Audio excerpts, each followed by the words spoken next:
The first one, and I think we've heard a lot about it during the conference, is the need for all of us as economic justice movement to go back to some of our basics. Because sometimes I have the impression that we are somehow been suffering of financialization ourselves. Meaning many of our policy propositions have tended to be focused on some elements of the development finance constellation, being it on tax, being it on debt.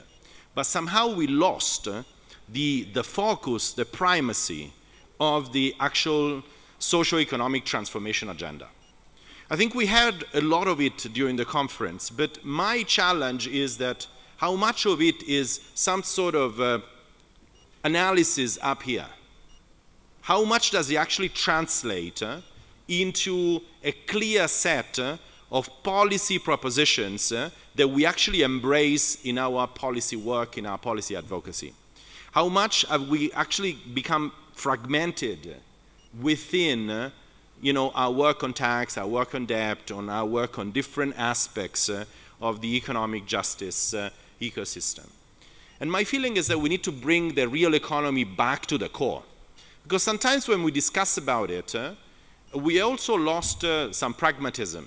We've very often been thrown a lot of bones, to address this or that. And I have the impression that we are building an analysis which is fragmented, and it remains based on a number of assumptions that some of these frameworks have win-wins. I personally remain very skeptical that we can combine transitions agendas when we have not yet even reached the station from those transitions are supposed to be starting.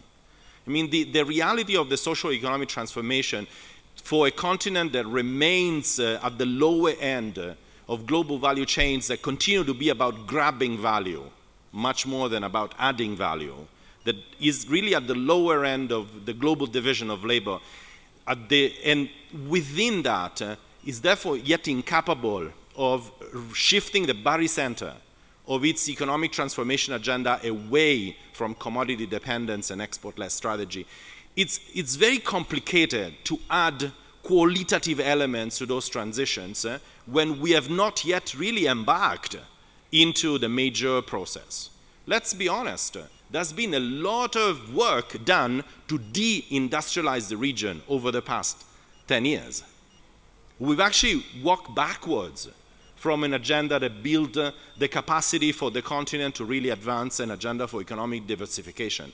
And therefore this remains still economy that have too much global within themselves, they remain trapped within economies of rent, and it remains impossible to even advance a discourse of a feminist transformation that address the patriarchal basis of that division of labor in the current context. So my first point, Jason, is that we need to ask ourselves not only how much we want to ensure that overarching narrative and analysis, but how much we need to really engage into policy transitions beyond our segmented work on tax, on debt, on trade, and other things. I mean, let's be honest. We can have all our tax reforms we want, but what are we taxing?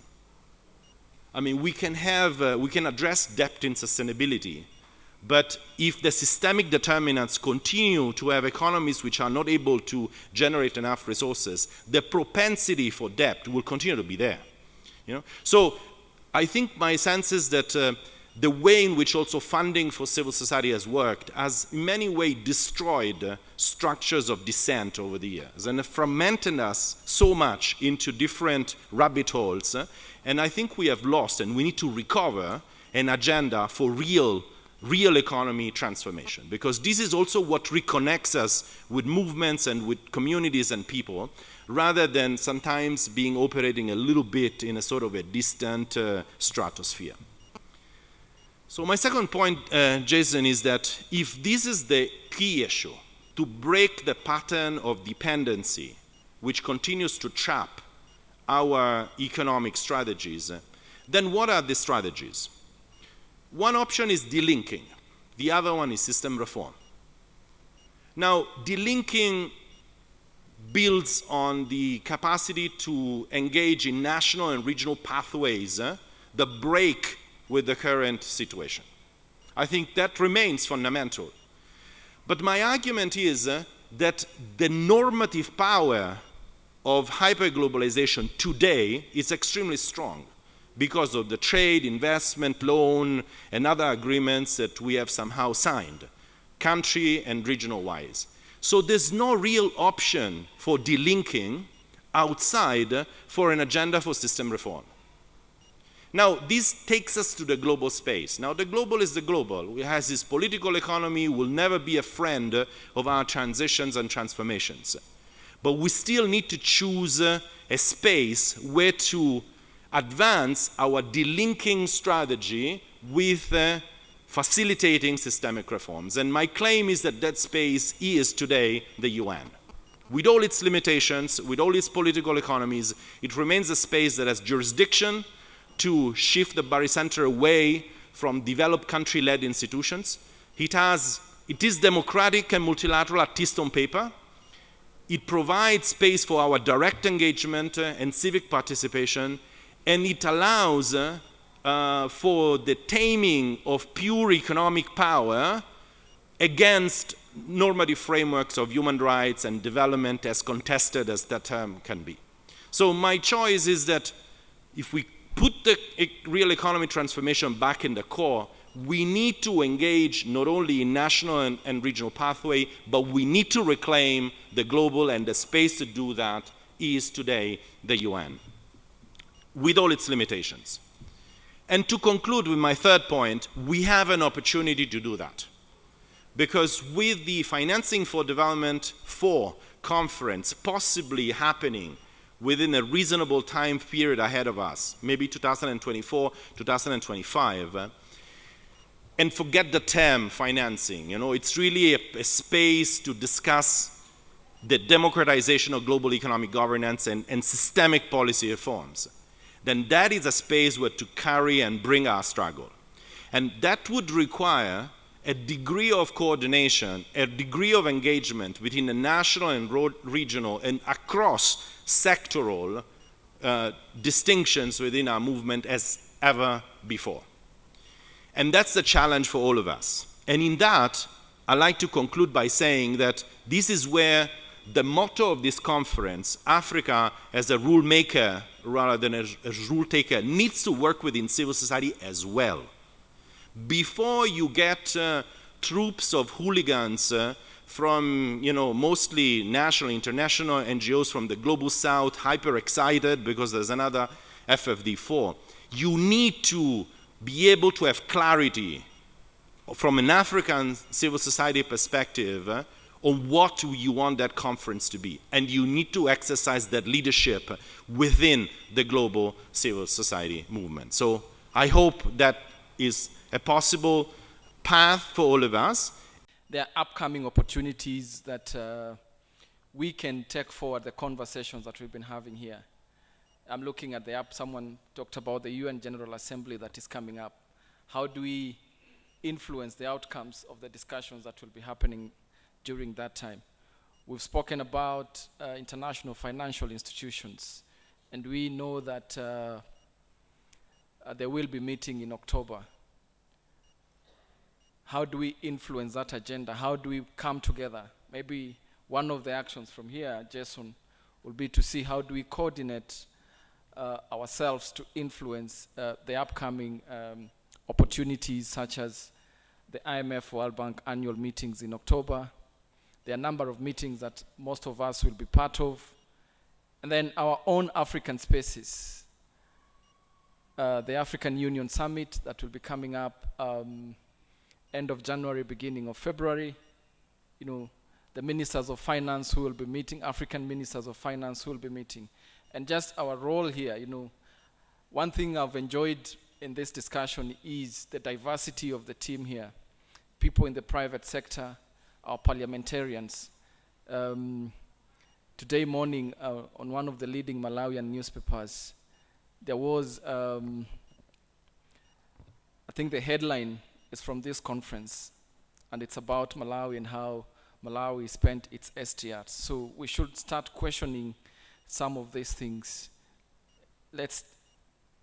When we go back within our spheres of influence, while looking at that budget that will be presented to us, how do we analyze that particular budget to keep the executive in check? So for me is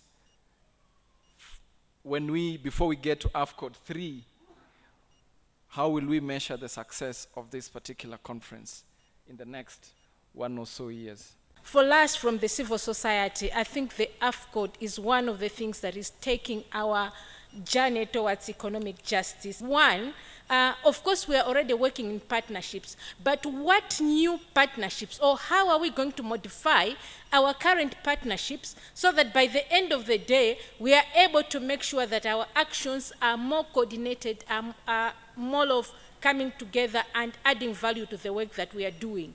As civil society, we are in various spaces. There are some organizations that are in international spaces.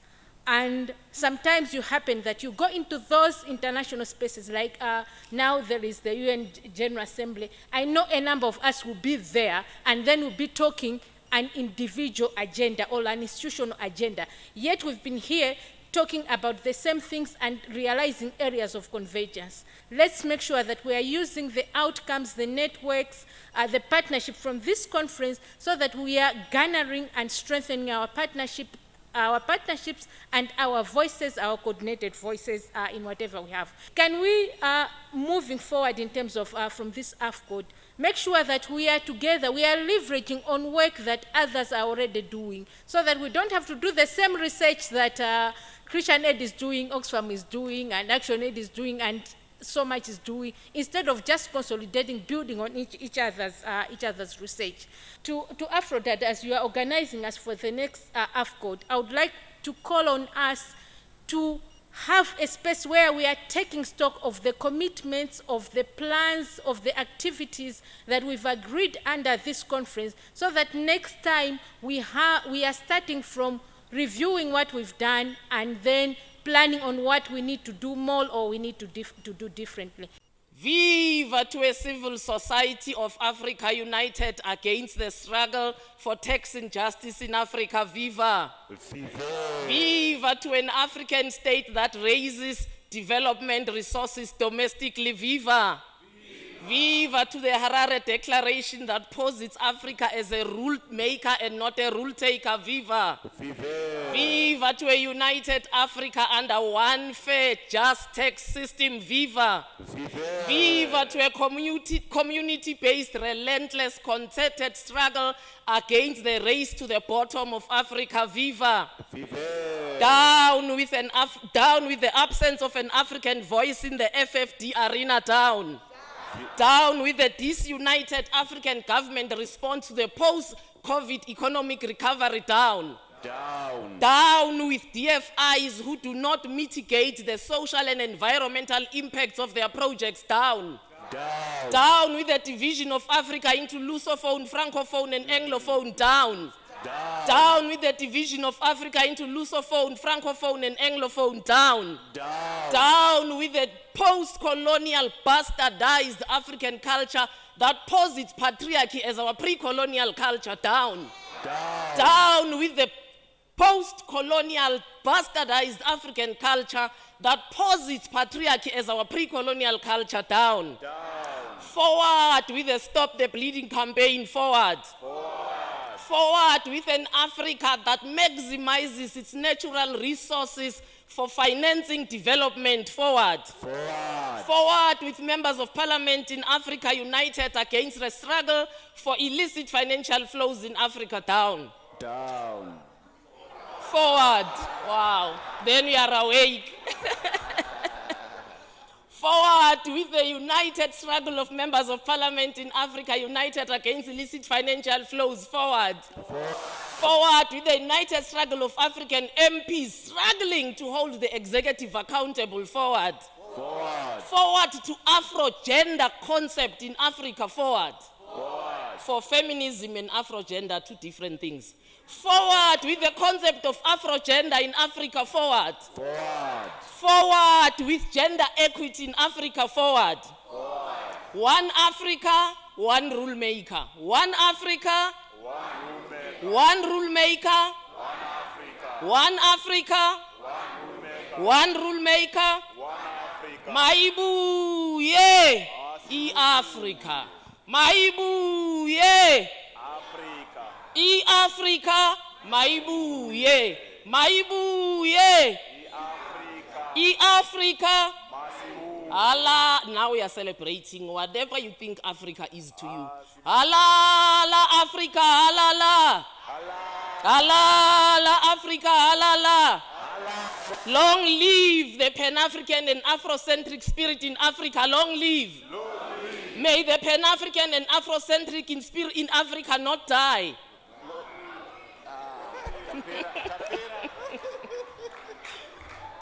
The last part. Viva, because they are our host. Viva AfCoDD, viva. Viva the African Forum and Network on Debt and Development, viva. Viva AfCoDD, AfCoDD, AfCoDD, AfCoDD, AfCoDD, AfCoDD, AfCoDD, AfCoDD, AfCoDD, AfCoDD, AfCoDD, AfCoDD, AfCoDD, AfCoDD, AfCoDD, viva! Amandla! Amandla! Aluta! Aluta! Thank you very much. Maximum support, maximum support, maximum support, maximum support, maximum support, maximum support, maximum support, maximum support. Angola ya uya, hey, aye, maximum support. Malawi ya uya, hey, aye, maximum. We want maximum support, maximum support, maximum support, maximum support, maximum support, maximum support, maximum support, maximum support. Kenya ya uya, oh yeah, aye, maximum support, maximum support, maximum support, maximum support, we want maximum support, maximum support, maximum support for us to really dismantle the debt architecture. We need maximum support.